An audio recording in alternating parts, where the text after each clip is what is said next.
up a Pharaoh that didn't know God. Because you see, that wasn't their dwelling place. So there came a Pharaoh that didn't know God. Start to give them pressure.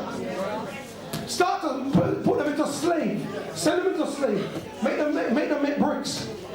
That they begin to become, what was a nice land becomes the same land that they found food, place, shelter, become bondage. Because they need to move from where they are. Sometimes we stay too long. Because a word comes from the Lord. Get up, Joseph, get up. Time to move. Herod is dead. Let's move on. Let's move on. Take the young child now. Go now. Arise. Take the young child and his mother and go into the land of Israel. For they are dead that sought the child's life. There's coming a time, brethren, that everything that seeks to destroy you has to die. God is making way for you, but you only have to believe it. You just have to believe it. Stay where you are until you get word. Because word is coming. A word is coming from the Lord. Rise and get up. 2007 might have been bad. Different things might have happened. You know, we might have thought, you know, we were going to do this and we're going to do that. Sometimes in the church we thought we're going to be a little more better. Get here a little more. Things didn't work out. And so we wonder why. For certain things have to play out. Some of us that should have moved a long time ago, we didn't move. But some trouble come that causes you to move. Some things that come to cause you to move. Because that what God has birthed in you must come to pass. Whether you go freely or you're forced, you're going to have to go. Jonah didn't want to go, but ended up in the fish belly. He made up his mind. I will go. I will go. I will go. I will go. I will go. I will go. I will go. Send me. And so then the word. Arise and take the young child and go into the land of Israel. And he arose and took the young child and his mother and came into the land of Israel. But when he heard that Archelaus did reign in Judea, in the room of his father, Lord Jesus, he became afraid. But look, notwithstanding, oh God stepped in again. God stepped in again. When somebody else come in the way, God steps in again. Notwithstanding being warned of God in a dream, he turned aside and parted and aside into the path of Galilee. You see that? You see what God? You see what God? God has got your life wrapped up. Oh Lord Jesus. God has got your life so wrapped up, so planned out, that if you would just trust Him, if you would just trust Him, you'll come through. If you would just trust Him, sometimes it looks bad. It looks like in a dry ground, nothing's happening. Can you imagine from Malachi to Matthew, nothing was happening? Nothing was happening. They were still going about doing everything. Nothing was happening. But then a word came from the Lord. Gabriel came down announcing the birth of His Son. Sometimes things don't happen all the time. Seems like nothing going on, but God is still in control. The child must grow up. He must fulfill the word of God. It was being prophesied. You know, there are things prophesied over you. There are things that have been prophesied over you. You may not believe it, but God already prophesied some things that's going to happen. There are things that have been prophesied over your life that you don't even know about, because you've never sought to find out. But God has prophesied some things over your life that must come to pass. And all you have to do is just trust the Lord. Trust Him. Keep on coming, keep on believing. We got to go through some sicknesses sometimes. Trouble on every side, trouble at work, trouble at home. But God is still going to maintain His word. God's going to see you through. You will come through. 2008. It said that 8 is new beginnings. Last Sunday, we have a chance now. We're going into a new beginning. And God is still on His throne. Don't care what is happening outside.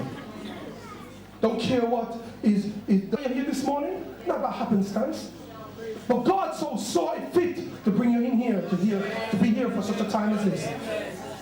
That you've got a purpose for your life. The only way you're going to find satisfaction is through salvation. Jesus is the answer for the world today. Men are running to and fro. But we have the answer.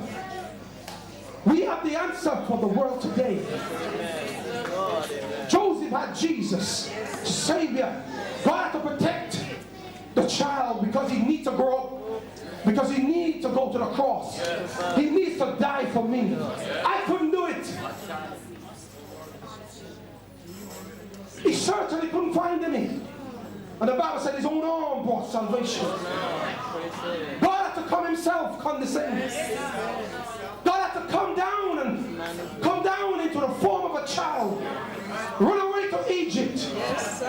Come back into Israel.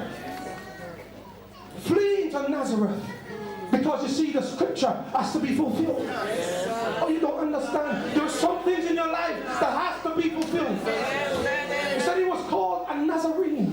Why? He had to go to Nazareth. There are some things in your life. There are things in your life that must come to pass. It must come to pass. Because if God is true and His word is true, and God is not a liar, so it must come to pass. So God, I thank you. I thank you for the good times. Oh God, I thank you for the bad times. Oh God, I thank you when I had to lay low. Sometimes I was flat on my face. God, but I thank you. Because we're going to make it. Because I trust your word. God, I thank you.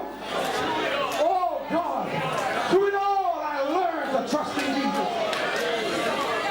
Thank you, Jesus. Oh God, some things, God, I didn't know how I got into it. God, some blessings I received, I don't know how I got it. But God, you made the way. Trust God, trust God. We will come through. You know, I'll give you this personal testimony. I'll give you a personal testimony. You know, God is good. God is good. He is good. He is good. He is good. He is good. Come on, brother. God is good. You know, last year about April, I've been in my job for 3.5 years. And I've had 2 managers come before me. And first manager came, I am the supervisor. And the Lord, you know, managers come. And he left. He recommended me to take the position. And he said, the company overlooked me, took somebody else on. I worked with them. I helped them because they didn't know the big site, don't know the site. And because I've been there so long, I know the site. And I help. And that manager left. And I thought, well, you know, I'll get a position. Didn't get the position. They said to me, it's a very prestigious site. And for your first contract, as a contracts manager, they say it's too much. Manager came, help him again. He left. Still there. Another one comes. Help him too. To the point where they think he's the manager. I'm saying, no, he's the manager. He left. But just before he left, I got fed up. I was on the way out. The day I went to an interview, and the interview went very well. And they called me back. But after the first interview, I went on well with all the team and everything went well. So when I came back home, I saw 16 messages on my phone. 16 messages on my phone. When I started to play back, they were saying, I need to speak to you because they've just got rid of the manager. My current manager has just got rid of him. The very moment I'm at the interview, he was gone.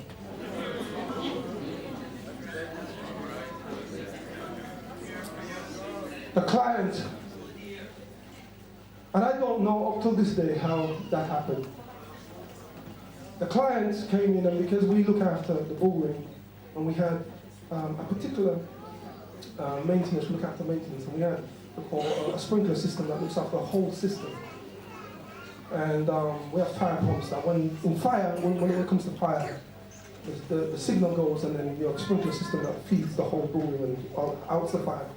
Well, there was a problem with the pumps, and I knew about it, but the company was to come back and actually put it right. Now this has great implication for insurance purposes, because if you have a building and the system cannot out the fire, insurances will close you down. Now it's a £580 million building, so the insurance premium, if you close Selfridges, is £1 million an hour. And when they check the paperwork that pumps are out, up till now I don't know how it was me that signed it, because normally everything I sign. But when they checked, it was my manager that signed it, and he was saying everything was okay. And they did an audit and they checked. This was the same time I'm having the interview. They checked. His name was on it. Well, what? And he said, well, everything's fine. And it wasn't fine. But I didn't know in the background of all of this there was trouble. The client was speaking to the area manager saying, I've got a problem with the manager. I didn't know about this. All I wanted to do was go, because I had enough. But at the time I went, something happened in that time, that when I come back the next day, he was gone. And they were saying, you're the manager.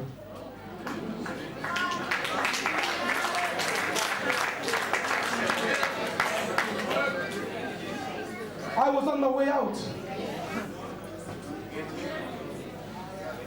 But God already was on the job. Amen. And so they had to come to me now, asking me. And I was just playing it. I wasn't going to say I wasn't jumping up, but in my spirit I was jumping.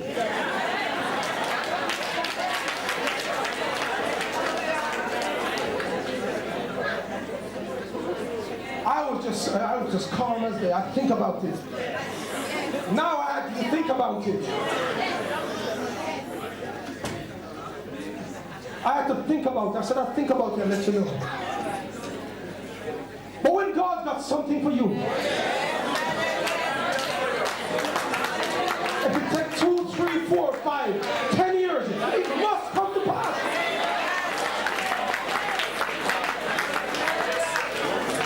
Don't care what you do. You just stay there. Sometimes you have to go under the cover. You have to help out. You have to do the job. But stay there. What God has promised you must come to pass. You know, the managing director came up to me and said,